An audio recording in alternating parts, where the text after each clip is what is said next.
राति 4टारू आमर कुसला शाग घिचा हला। कुसला शाग राति 4टारू घिचिकी धुआ धोईकी लगे बेग्रे भरिकी आम बजार नेमु।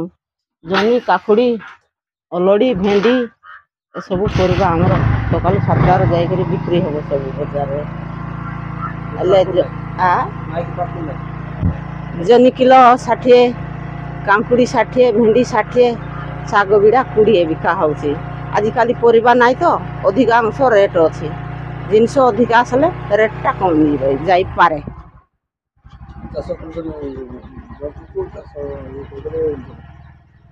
आमे तो चाषी लोक चाष कले जाक बंचुचु।